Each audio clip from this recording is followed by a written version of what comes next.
तो good morning student. पिछले class में हम लोग देखे थे रिलेशन के बारे में, रिलेशन के टाइप के बारे में, है ना। जनरली क्या है कि हम लोग का मोटिव था कैलकुलस के ऊपर, है ना। लेकिन हम लोग सेट थ्योरी पढ़े, उसके बाद रिलेशन भी पढ़ लिए, है ना। तो हम सोचे कि टाइप्स ऑफ रिलेशन भी पढ़ ही लेते हैं, लेकिन उसको डिटेल्स में हम लोग जब ये सब खत्म हो जाएगा सिलेबस, उसके बाद हम लोग टाइप्स ऑफ रिलेशन या रिलेशन पर जो क्वेश्चन होगा उसके बारे में देखेंगे। हम लोग का मेन मोटिव है कैलकुलस, जिसमें हम लोग क्या पढ़ रहे हैं, आप स्टार्ट करेंगे फंक्शन। क्या स्टार्ट करेंगे? फंक्शन। तो पहले हम लोग जानेंगे फंक्शन किसको कहते हैं, है ना। फंक्शन किसको कहते हैं, फंक्शन के टाइप क्या होते हैं, है ना। तो स्टार्ट करते हैं फंक्शन से। फंक्शन का जैसे कि सेट के ऊपर डिफिनीशन क्या होता है वो पहले लिखिए। फंक्शन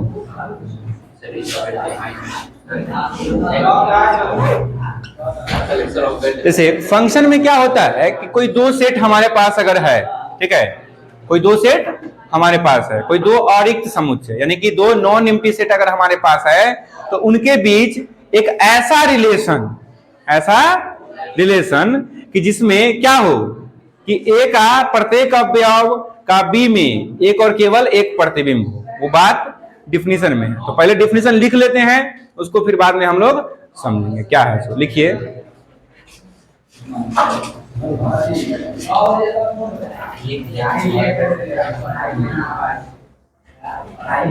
देखिए a relation F defined on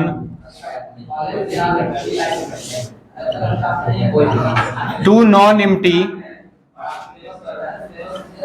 set A and B।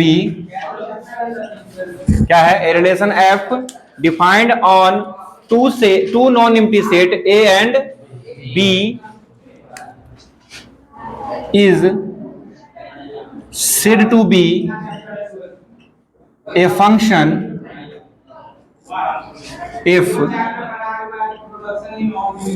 ठीक है, if मतलब if and only if, मतलब कि कोई रिलेशन F जो कि दो नॉन एम्प्टी सेट A और B से पर डिफाइंड है यानी परिभाषित है, उसको हम लोग फंक्शन कब कहेंगे? मतलब एक रिलेशन ही फंक्शन होता है, लेकिन वो रिलेशन क्या होना चाहिए कि जो निश्चित जो क्राइटेरिया इसमें होगा उसको डिफाइन करना चाहिए, उसको फॉलो करना चाहिए। रिलेशन एफ लिखा हुआ है, स्मॉल एफ। हाँ, माने कोई रिलेशन एफ है जो कि दो नॉन एम्प्टी सेट ए और बी पर डिफाइंड है, ए से बी में डिफाइंड है, ठीक है। तो अब इसको हम लोग फंक्शन कब बोलेंगे? जब if and only if every element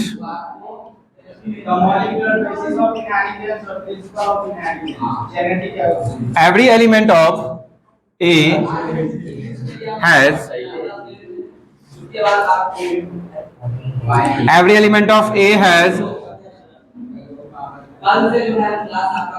unique image. Every element of A has unique image in set B। Unique नहीं, सॉरी, जैसे कि every element of A has one and only one image in set B, ठीक है। क्या है यहां पर unique वगैरह नहीं लिख सकते हैं, काहे नहीं यूनिक लिखेंगे? यूनिक का थोड़ा दूसरा मीनिंग हो जाता है, ठीक है। फंक्शन में क्या होता है, देखिए डिफिनीशन से ज्यादा मैटर नहीं करता है। डिफिनीशन वगैरह जो है, क्योंकि हम लोग कैलकुलस के बिहार के लिए पढ़ रहे हैं, ठीक है, लेकिन हम लोग 11th क्लास में ये पढ़े थे। हम लोग क्या पढ़े थे 11th क्लास में कि कोई दो नॉन एम्प्टी सेट ए और बी पर परिभाषित संबंध R फलन कहलाता है यदि और केवल यदि F के माने ए सेट के प्रत्येक अवयव का बी सेट में एक और केवल एक प्रतिबिंब हो। कितना हो? एक और केवल एक प्रतिबिंब हो। किस सेट में? बी सेट में। जैसे कहने का अर्थ ये हुआ कि कोई रिलेशन डिफाइंड हो रहा है, ठीक है। जैसे मान लीजिए ए सेट है, ये क्या है, बी सेट है। अब सुनिए, ए सेट है, अब देखिए ए सेट में एलिमेंट है 1 2 3 4 5 6, ठीक है। और बी कोई सेट है जिसमें है 2 3 4 5 6 7 8 9, ठीक है। अब एक चीज तुम जानो कि फंक्शन होने के लिए क्या होना चाहिए कि ए का प्रत्येक अवयव का बी में क्या होना चाहिए, प्रतिबिंब होना चाहिए। क्या होना चाहिए, प्रतिबिंब। समझते हैं? नहीं समझते हैं प्रतिबिंब। प्रतिबिंब का अर्थ होता है कि जैसे एक को हम 2 से मिला दिए, किससे मिला दिए, 2 से मिला दिए, 2 से, तो एक का प्रतिबिंब कौन हुआ, 2 हुआ, ठीक है। तो उसी प्रकार से कहने का अर्थ हुआ कि ए का प्रत्येक अवयव का बी में क्या होना चाहिए, प्रतिबिंब होना चाहिए। यानी कि ए का प्रत्येक अवयव बी के अवयव के साथ क्या होना चाहिए, मिलना चाहिए। क्या होना चाहिए, मिलना का मतलब समझते हैं। चलिए 2 को हम मिला दिए 3 से, 3 को हम मिला दिए 5 से, और 4 को मिला दिए 4 से, ठीक है। अब समझो कि एक चीज कि ए का प्रत्येक अवयव देखो बी का प्रतिबिंब है, माने ए का प्रत्येक अवयव का बी सेट में प्रतिबिंब है कि नहीं है। ए का कोई ऐसा एलिमेंट है जो बी में नहीं हो, माने जिसका प्रतिबिंब बी में नहीं हो, ऐसा कोई एलिमेंट है क्या हो। अगर मान लीजिए ए का कोई एलिमेंट अगर छूट जाता तो क्या यह फंक्शन होता, नहीं होता।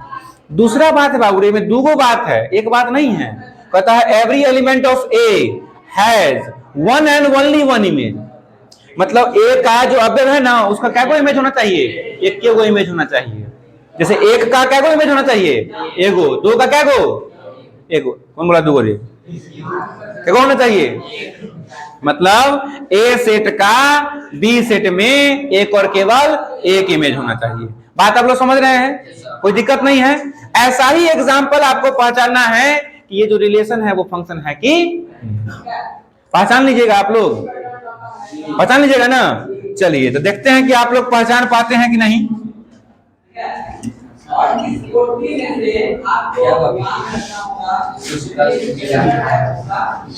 यहां पर क्या हो जाएगा, F is a function.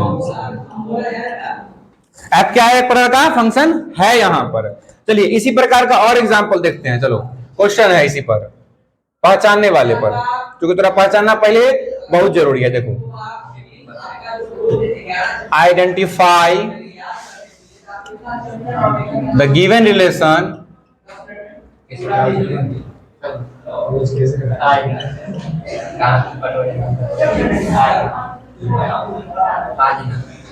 is a function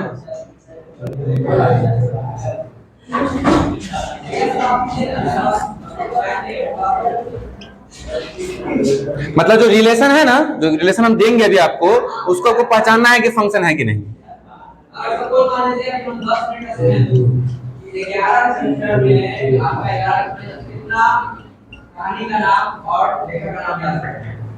पूरा 10 मिनट जी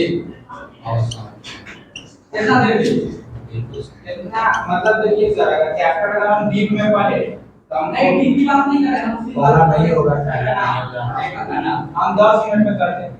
10 मिनट याद के कितना देर वो मैक्सिमम अगर आप रिवीजन करते रहे अगर आप सही साथ या एक वो साथ में ही एक कहाँ हो, यहाँ साथ है हो। इसमें गिवन सेट नहीं दिया हुआ है, खाली आपको देख के बताना है कि ये रिलेशन फंक्शन हुआ कि नहीं, ठीक है। यानी इसमें ए सेट बी सेट नहीं दिया हुआ है, तो एवरी एलिमेंट वाला कॉन्सेप्ट हटा दीजिए। खाली देखिए कि एक और केवल एक इमेज है कि नहीं, एक और केवल एक इमेज, बस इतना ही बताना है आपको।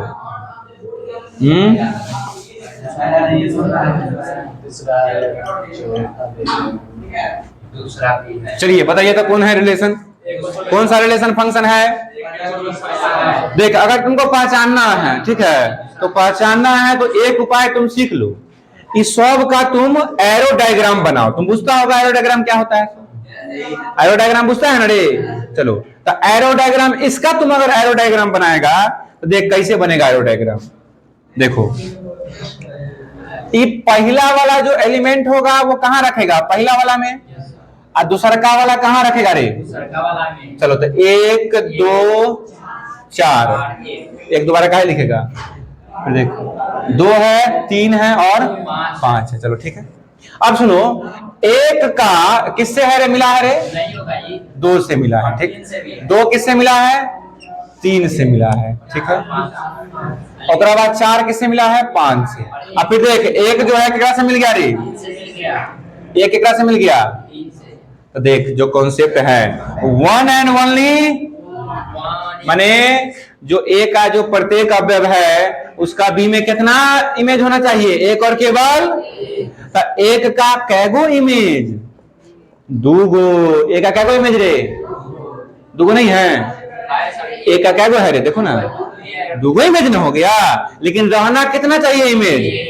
एक ही इमेज रहना चाहिए, लेकिन इसमें है कितना इमेज? तो बताओ ये फंक्शन होगा? नहीं होगा फंक्शन। फंक्शन होगा रे? काहे नहीं होगा? काहे कि हाँ, इसका एक और केवल कैगो इमेज होना चाहिए? एक इमेज होना चाहिए। तो एक कर तू देखो कैगो है रे? ये कैगो के साथ है? दो के साथ है ना। 2 के साथ रहने वाला आदमी, इसका एलिमेंट 2 के साथ नहीं रहना चाहिए। बात समझ गए? चलिए, तो ये वाला फंक्शन होगा? नहीं होगा फंक्शन। दूसरे का वाला तू सब चेक करके हमको बताओ। चलो कमेंट। हाँ, वीडियो को पॉज कीजिए।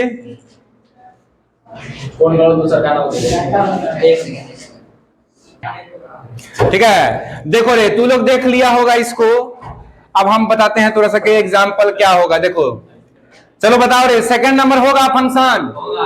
देख 1 का 3, ऐसा वाला कोई एलिमेंट जो है ना, फर्स्ट कंपोनेंट जो है वो दोबारा नहीं आना चाहिए। जैसे 1 है ना, तो 1 दोबारा कहीं आया है? नहीं आया है। 4 कहीं दोबारा आया है? नहीं आया है। 5 कहीं दोबारा आया है? सॉरी 5 नहीं, सॉरी 2 कहीं आया है दोबारा? नहीं। माने फर्स्ट कंपोनेंट जो है वो किसी और ऑर्डर्ड पेयर में दोबारा एज ए फर्स्ट कंपोनेंट नहीं आना चाहिए। देखो ई हो जाएगा फंक्शन। ई वाला बताओ रे, फंक्शन होगा? बिल्कुल होगा। ई वाला? अब देखो एकरा में बहुत कंफ्यूज हो गया होगा। देखो यहाँ कौन है रे? देखो 1 2 3 4, यहाँ क्या है? 4। चलो 1 केकरा से मिला? 2 से। 2 केकरा से मिला? सब 2 से मिल रहा है।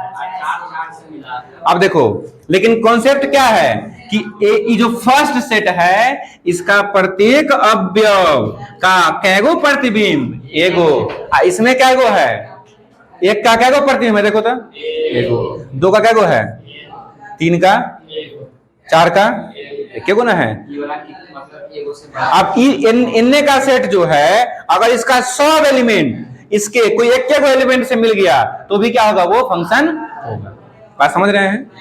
तो फंक्शन का डिफिनीशन आप लोग समझ गए क्या होता है? सो कोई दिक्कत नहीं है, कोई समस्या नहीं है। चलिए, अब अगर देखिएगा कि ये आप लोग नोट कर ही लिए होंगे लगभग, मुझे अंदाज है जहां तक। चलो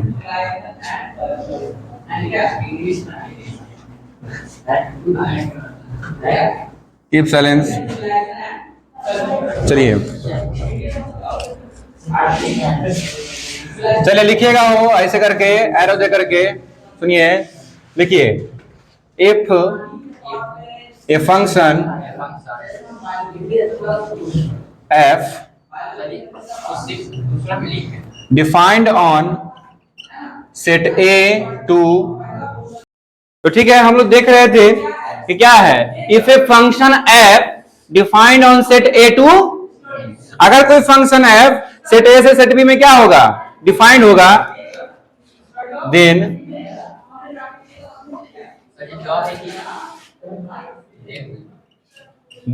it is written as denoted f such that A to B। अब देखिए क्या होगा, अगर कोई फंक्शन सेट A से सेट B में डिफाइंड होगा तो उसको कैसे लिखेंगे हम लोग? f such that set A to B। देखिए इसको पढ़ने का और भी तरीका है, इसको आप पढ़ सकते हैं, क्या पढ़ सकते हैं, जैसे F maps set A to set B, ठीक है। या फिर एफ इज अ मैपिंग, देखिए फंक्शन को मैपिंग भी बोला जाता है, ठीक है, फंक्शन को मैपिंग भी बोला जाता है। F map set A to set B, ये सिंबल है, ठीक है। If a function F defined on set A to B, अगर कोई फंक्शन सेट ए से सेट बी में क्या होगा, डिफाइंड होगा, यानी परिभाषित होगा, तो उसको हम इस तरह से लिखेंगे, ये सिंबल हो गया, एक तरीका हो गया, ठीक है। अब इसको पढ़ेंगे क्या, पढ़ेंगे F map set A to set B, या फिर F is a mapping from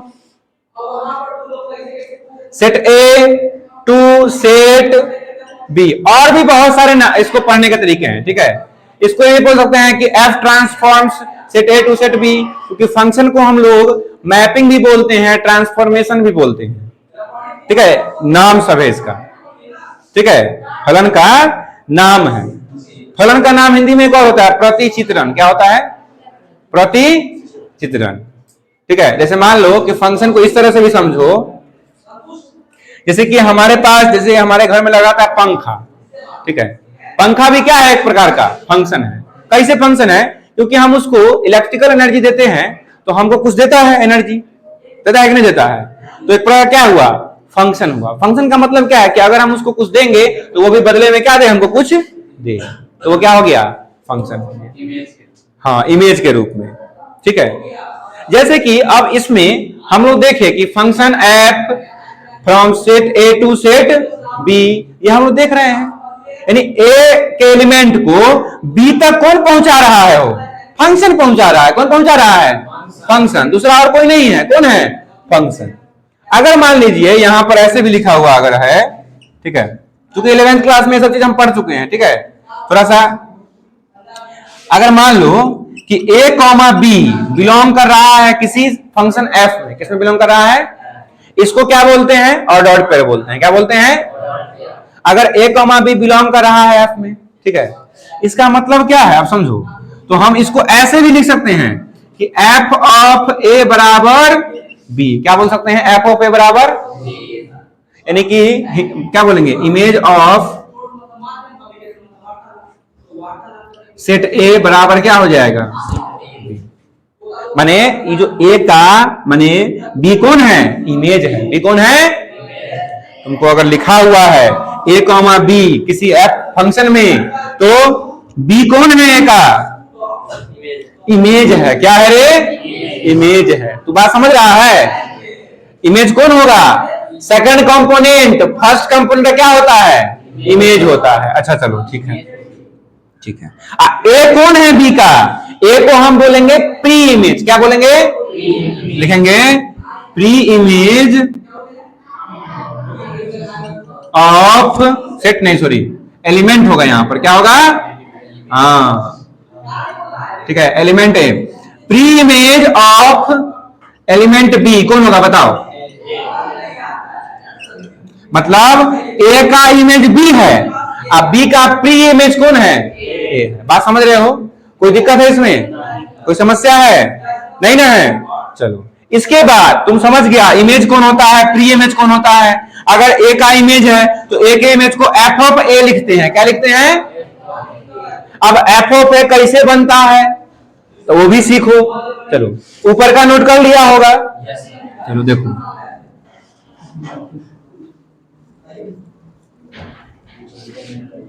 देखो एक हमारे पास, देखो फंक्शन एक तरह का मशीन भी होता है, क्या होता है, देख हमारे पास एक मशीन है, चलो सीख लो, ये मशीन अब कैसा है तुम लोग जानवे करता है, स्मॉल एफ,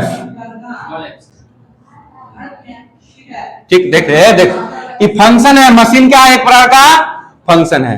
अगर तुम जानो, चलो सुनो सुनो सुनो, तुम लोग कभी गेहूं पीसने वाले मशीन के पास गए होगे कि आटा पीसने वाले के पास, आटा बनाने वाले के पास गए होगे, गेहूं या मकई या दाल कुछ पीसता है ना रे, तो मान लो कि इसमें हम रखे दाल, रखे क्या रखे, एक्स रखे, क्या रखे? ये क्या है, क्या चीज है, क्या चीज का मशीन है बताओ? ये पिसने वाला मशीन है रे। मैंने कुछ चीज को पीस देता है, गेहूं रखो, चना रखो, मटर रखो, कुछ भी रखो, क्या करेगा उसको? ही तब बाहर में क्या निकलेगा? और मान लो यहाँ हम एक्स रखे हैं, क्या रखे हैं, तो यहाँ क्या निकलेगा? वाई निकलेगा। ए तो गेहूं रखेंगे तो गेहूं का नारा निकलेगा रे, आटा निकलेगा। क्या निकलेगा? एफ ऑफ एक्स निकलेगा। क्या निकलेगा? क्या है? तो तू गेहूं रखेगा तब पिसने का मशीन है, ठीक है कि आटा बनाने का ही काम करता है, तो ये आटा बनाया, ठीक है, लेकिन किसका आटा बनाया? गेहूं का ना बनाया। तो यहाँ पहचान के लिए एक्स रहना चाहिए ना, क्या रे? देख यहाँ एफ ऑफ ए का मतलब क्या हुआ कि ए का प्रतिबिंब, ए का, उसी प्रकार यहाँ एफ ऑफ एक्स का मतलब क्या हुआ कि एक्स का प्रतिबिंब हुआ ना। ये डिपेंड करेगा कि फंक्शन कैसा है ना। अगर ये एफ के जगह मान लो अगर तेल पीसने वाला मशीन रहता, तेल बनाने वाला, सॉरी तेल पेरने वाला, तो उस तरह से निकालता। सरसों पीसने वाला रहता, सॉरी हाँ सरसों पीसने वाला रहता, तेल तो बनाएगा ना, खैर ठीक है। ऐसे मान लो, देखो है, देखो जैसे अगर देखो है, सुनो सुनो रे, देखो ऐसी रहता है वो सब। चल रहे ए में रखे हम, चलो रख लेते हैं ए रखे, चलो ये क्या है तुम्हारे? सरसों यानी मस्टर्ड, ठीक है। यहाँ क्या है? ऑयल बनाने वाला मशीन है। अच्छा मशीन बदल ना गया, ये आटा बनाता है ये, ठीक। तो ये क्या आएगा बाहर में, बताओ हमको? जी ऑफ ए। क्या पढ़ेंगे इसको? जी ऑफ ए। इससे पहचान हो गया कि किसका तेल है रे? सरसों का है। किसका है? बात समझ रहे हो?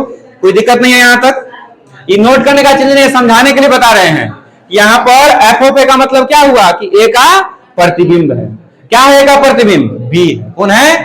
बी। कोई दिक्कत नहीं है ना? इतना आप लोग नोट कर लिए हैं, इधर वाला ये वाला, वो नहीं भी कैंसिल चलेगा, वो समझाने के लिए है, ठीक है। अब सुनिए आगे देखिए,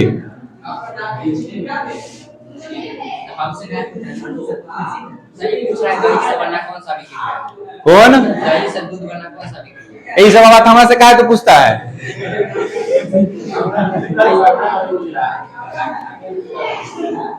चलो रे देखो, अगर मान लो सुनो रे, अगर लिखल है F maps A to B, सुनो तो इसको हम क्या बोलेंगे? सुना होगा तुम लोग डोमेन का नाम, 11th क्लास में डोमेन, कोडोमेन, रेंज सुना था। चलो तो ये जो शुरुआत वाला है एकरा कथी बोलेंगे? डोमेन बोलेंगे। क्या बोलेंगे? हिंदी में इसको प्रांत बोलते हैं। इस बात जल्दी एक कान से सुनना, सुनो रे, एक कान सुनना, एक कान को बंद कर लेना। चलो इसको क्या बोलेंगे? कोडोमेन। इसको हिंदी में क्या बोलते हैं? क्या चीज बताएंगे? रुको ना रे, सुनो रे, सुनो जैसे सुन बता, 1 मिनट तू समझ जाएगा। देखो ये मस्टर्ड था, तो डोमेन किसको बोलेंगे? जहां से तुम मस्टर्ड लाया, कहां से लाते हो?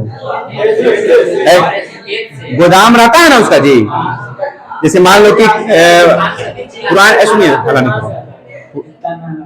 पुराने जमाने में लोग सब कोठी रखा करते थे, अभी रखते हैं कोठी वगैरह में, गेहूं सरसों से रखते थे ना हो। तो वो जो कोठी हो गया वो क्या हो गया? अगर उसमें पूरा गेहूं भरा हुआ है, चाहे सरसों भरा हुआ है, तो वो क्या हो गया? प्रांत हो गया उसका। क्या हो गया? कोठी क्या हो गया? प्रांत। यानी स्टोर जहां पर है, तो ये क्या हो गया? डोमेन। इसका मतलब कि जो अवयव सब आएगा वो कहां से आएगा? इस प्रांत में से आएगा। कहां से आएगा? अब कोडोमेन क्या हो जाता है? देखो यहाँ पर जो सामान निकलेगा यहाँ पर, ये कहीं ना कहीं स्टोर होगा, किसी न किसी जगह पर जाके स्टोर होगा ना, तो वो स्टोरेज क्या हो गया? वो कोडोमेन हो गया। क्या हो गया? कोडोमेन। ठीक है। तो उसी प्रकार से ए जो एलिमेंट लिए हम लोग, बी क्या हो गया? जो इमेज सब आएगा ना, वो किसी न किसी सेट का होगा, किसी न किसी, तो वो क्या हो जाएगा? कोडोमेन हो जाएगा। क्या हो जाएगा? कोडोमेन। लेकिन रेंज क्या होगा? तो रेंज का मतलब होता है, सुनिए, रेंज मतलब होता है, सॉरी तो हड़बड़ा आते। देखो अब जी की जगह ई सुता गया दिमाग में, तो लिखा गया क्या वहां पर ई, उतना माइंड नहीं कीजिए। रेंज के बाद रोवर रेंज के बाद रोवर, ये मैथ पढ़ता है कथी पढ़ता है, देखो रेंज बराबर क्या होता है, image set of every element of set ए, मतलब सेट ए के प्रत्येक अवयव का जो इमेज होगा ना, उसका जो सेट बनेगा वो क्या होगा, रेंज होगा। क्या होगा, मतलब यहां मशीन के बाहर जो चीज निकलेगा उसको अगर हम एक सेट के अंदर रख देंगे तो वो क्या हो जाएगा, रेंज हो जाएगा। क्या हो जाएगा, जैसे एक क्वेश्चन है, देखो क्वेश्चन क्या है, ए देख रहे क्वेश्चन, देखो ए सेट है तुम्हारे पास, देखो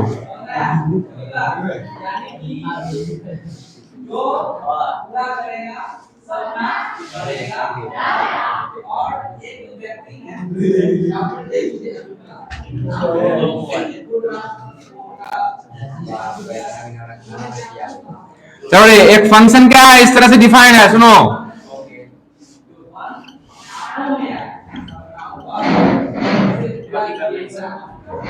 ये फंक्शन है। अब तुमको बताना है कि अगर यह फंक्शन है तो इसका डोमेन और रेंज और कोडोमेन कौन होगा, अगर यह फंक्शन है तो फंक्शन कब होता है, जब ए सेट के प्रत्येक अवयव का बी में क्या हो, एक और केवल एक प्रति हो। उससे पहले हम क्या करेंगे, इसको रोस्टर फॉर्म में बदलेंगे। किस में बदलेंगे, आप लोग को रोस्टर फॉर्म में बदलने आता है, बिल्कुल नहीं, कौन बोला, बिल्कुल आता होगा, बताए हैं पहले तो। कितना हो जाएगा बोलिए, अगर देख सुन एक्स वाई है तो एक्स का और वाई का वैल्यू क्या है, समान है, तो एक्स तुम किस सेट से लेगा बताओ रे, और वाई किस सेट का आना चाहिए, तो क्या होगा बोलो। अब पिछल का क्लास जो मिस किया है जाकर देखे वीडियो, चलिए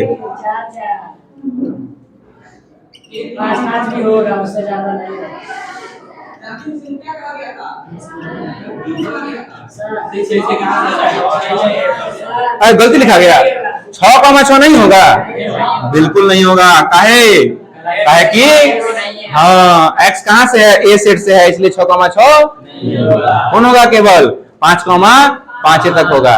बात समझ गया, आगे देखो आप, देखो तो एक चीज तुम हमको बताओ रे बालक, एक चीज तुम हमको बताओ कि देख ए का प्रत्येक अवयव का बी में प्रतिबिंब बन रहा है, बन रहा है कि नहीं बन रहा है, बन रहा है। चलो तो ये फंक्शन हुआ। दूसरा का बात कि ए के प्रत्येक अवयव का क्या को प्रतिबिंब है, एक और केवल एक प्रतिबिंब। चलो तो फंक्शन तो हो गया, ठीक है, लेकिन इसका प्रांत क्या होगा, चलो डोमेन बताओ। डोम ऑफ एफ क्या हो जाएगा बताओ रे, कौन होगा, डोमेन किसको बोला जाता है, तो इसका फर्स्ट कंपोनेंट होगा। क्या होगा, तो इसका फर्स्ट कंपोनेंट कौन कौन है रे, या फिर जो पहला सेट है, पहला सेट देख रहा है, हाँ तो बस वो क्या हो जाएगा, डोमेन हो जाएगा। डायरेक्ट तुम लिख सकता है, सो क्या रे, ए लिख दिया, क्या लिख देगा, ए लड़का कोडोमेन बताओ क्या होगा, जल्दी बताओ रे, कोडोमेन बताया नहीं है कि ए से बी में रहेगा, तब बी पूरा का पूरा क्या हो जाएगा, कोडोमेन, ये पूरा का पूरा क्या हो गया, डायरेक्ट लिखो ना बी। चलो रेंज बताओ, रेंज कौन होगा जल्दी बताओ। देख रेंज किसको बोलेंगे, जो ए का प्रत्येक अवयव का जो इमेज सेट है, तो इमेज कौन कौन है, 1 2 3 4, सेकेंड कंपोनेंट जो होगा ना वही क्या कहलाएगा, रेंज कहलाएगा, रेंज रोवर नहीं, रेंज, ठीक है। क्या है कि सेकेंड कंपोनेंट जो होगा वो क्या होगा, हाँ रेंज होगा, ठीक है, नहीं हुआ है देखो, ठीक है। तो इस प्रकार से आप लोग डोमेन, कोडोमेन, रेंज निकाल सकते हैं। लिखिए जल्दी से, लिखिए जल्दी, वीडियो को पॉज करो ना, ठीक है। तो आगे हम लोग देखते हैं कि हम लोग समझ गए कि डोमेन क्या होता है, कोडोमेन क्या होता है और रेंज क्या होता है, ठीक है। अब जैसे कि मान लीजिए, हाँ रेंज होगा जो सेकंड कंपोनेंट है ना, जो इमेज है वो उसका सेट क्या हो जाएगा, रेंज हो जाएगा। बात समझ गए। इसके बाद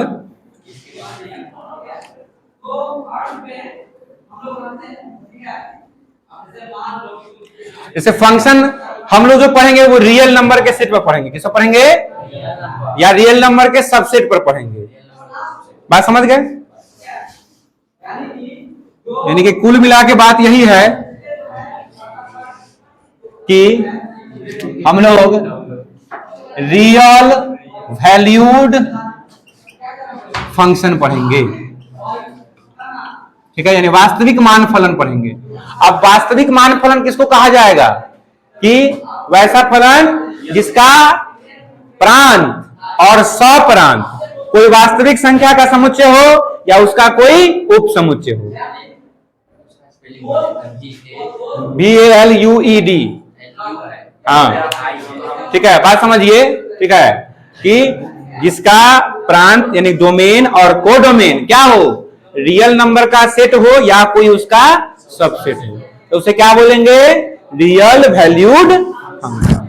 जैसे मान लो एग्जांपल के रूप में है f maps R2R, इसका मतलब क्या है रे कि फंक्शन जो है सेट ऑफ रियल नंबर से किसमें है, रियल नंबर में है। या फिर मान लो दिया हुआ है, इसे दिया हुआ है तुमको f maps N2R दिया हुआ है, तो भी क्या है, ये भी रियल वैल्यूड फंक्शन कहलाएगा। काहे कि देखो ये क्या होता है, रियल नंबर का सबसेट होता है, तो या तो सबसेट रहे या तो वो खुद रहे। बात समझ गया? और रियल नंबर का सबसेट कौन कौन होता है रे, बताओ। n होता है, W I Q T माने इरेशनल नंबर, क्या इन लोगों में से कोई अगर होंगे तो वो क्या कहलाएंगे, या फिर R ही ले लो, क्या ये सब क्या कहलाएंगे, रियल वैल्यूड फंक्शन। इस पर डिफाइंड होगा फंक्शन, तो वो कैसा फंक्शन होगा, रियल वैल्यूड फंक्शन। अब सुनो, हमको क्या पढ़ना है, पूरा कैलकुलस किस पर पढ़ना है, रियल वैल्यूड फंक्शन पर पढ़ना है, ठीक है। आगे के क्लासों में हम लोग कॉम्प्लेक्स नंबर वाला पर भी पढ़ेंगे, जो कि हमको इस क्लास में पढ़ना नहीं है, तो ज्यादा जानने की आवश्यकता भी नहीं है। अगर कॉम्प्लेक्स नंबर पर डिफाइन हो गया फंक्शन तो वो कैसा फंक्शन होगा, तो उसे बोलेंगे कॉम्प्लेक्स वैल्यूड फंक्शन। क्या बोलेंगे, हम लोग को अभी किस पर पढ़ना है, रियल नंबर पर या रियल नंबर के सबसेट पर, तो वो क्या होगा, रियल वैल्यूड फंक्शन। फंक्शन के बारे में जान गया, रियल वैल्यूड फंक्शन। अब फंक्शन का टाइप, कि फंक्शन में क्या क्या पढ़ना है, ठीक है, फंक्शन के टाइप में क्या क्या हम लोग को पढ़ना है। जैसे कि 11th क्लास में टाइप्स ऑफ फंक्शन था, कि फंक्शन दो टाइप का होता है, ठीक है, वो अभी देखते हैं, हम लिखते हैं,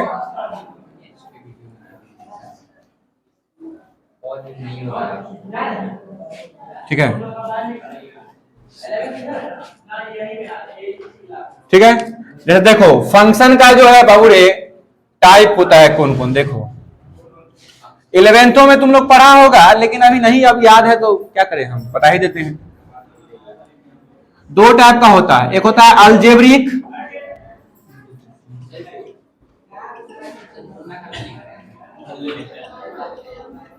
जगह का अभाव है, दूसरा का होता है ट्रांसडेंटल या नॉन अलजेब्रिक फंक्शन।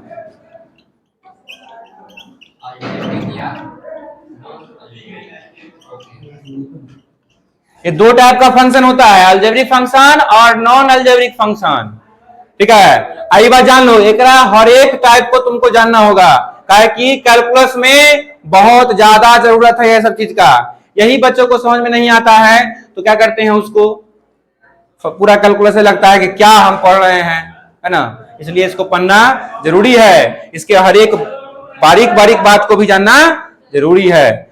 चलिए इसको लिखते हैं, अभी थोड़ा सा हम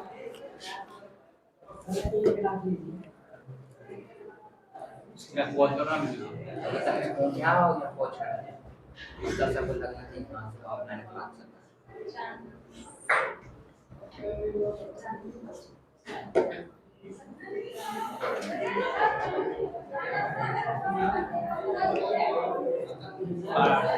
चलो रे देखो, अब क्या है, अलजेब्रिक फंक्शन में कौन कौन आता है, देख इनमें पहला आ जाएगा तुमको, देखो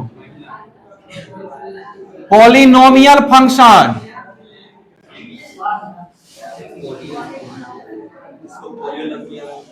आया, ऐसा बात नहीं है।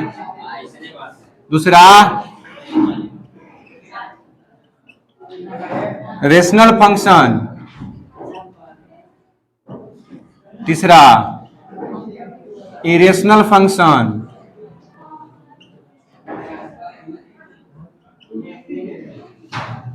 चौथा पीस वाइज। पीस वाइज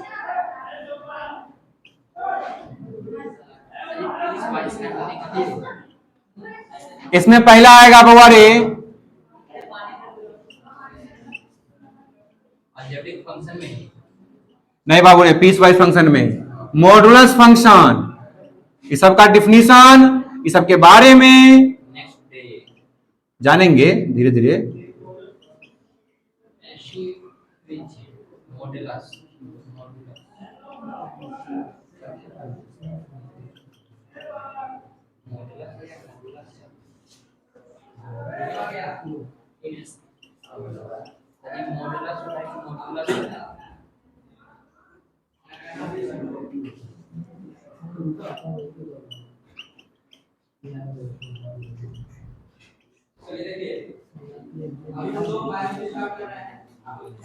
ठीक है, क्या है इतना आपको अलजेब्रिक फंक्शन में पढ़ना है।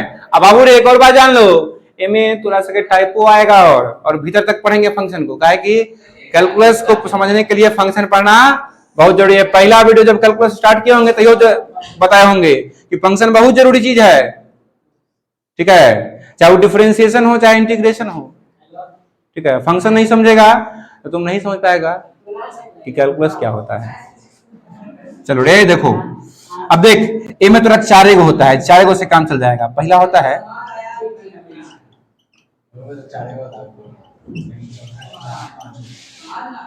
कथी 4 गो होता है रे? हाँ पहलों का 4 गो, लेकिन उसमें फिर टाइप आ गया। एहो समय टाइप आएगा, ठीक है, लेकिन उतना डीप में हम लोग नहीं देखेंगे, वो क्वेश्चन बनने के वक्त हो जाएगा उतना। मेरा यह सोच रहता है कि आप 12th में कैलकुलस पढ़ लेना तो बेसिक बात आपको फिर दोबारा नहीं पढ़ना हो, समझ गए?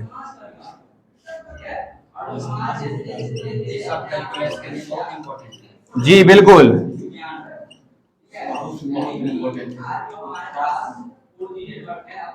खास के ये तो खास करके नॉन अलजेब्रिक फंक्शन।